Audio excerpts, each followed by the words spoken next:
Hello there, it's Jaya Rose with you for just a minute. I wanted to speak to you about generally laying out your electrical and your lighting and your furniture plan. So we don't do this all at once, but we have to think about all of it all at once.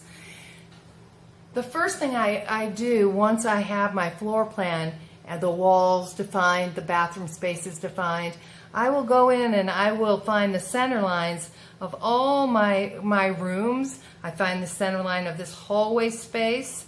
I come into the floor plan. I will start to then find the center line of the entry doors over here.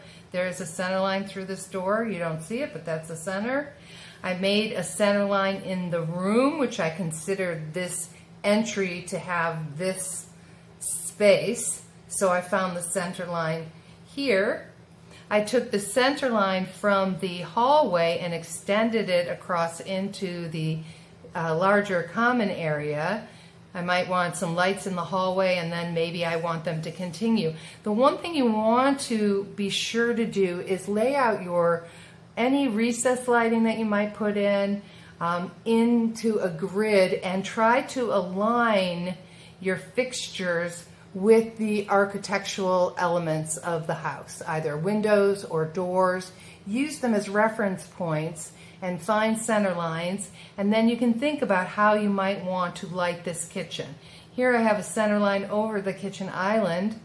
I know that I will have, this is my workspace, and I will put some under counter lighting under the cabinet, under cabinet lighting under the wall cabinetry here and here, but essentially this is my work triangle.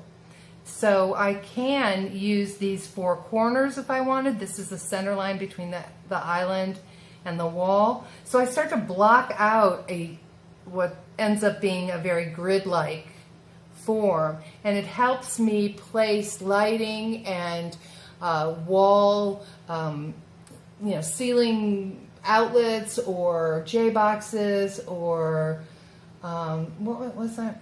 HVAC. I like things to line up. So if I'm putting, if I have airflow going into a space, I would want, airflow on the center over here. We've lowered this ceiling area over here in the hallways and these closets so that we can run our HVAC through there, and we can come out into this space and out into this space. So we have a lot of, and back into the bedroom. So we have a lot of options, but again, when I look at a wall, I like to see things centered if at all possible. So use your architectural elements and use your center lines of spaces, and then to go from there to determine a proper placement for your lighting and your furniture. As you can see, I did place a queen size bed here. It's very narrow through here, but the access remains, so I have good circulation coming into the space. I can come into the bed, I can come into a dresser or a desk, I can come into the room and go right to the closet, or I have the minimum 2 feet to be able to walk around the bed.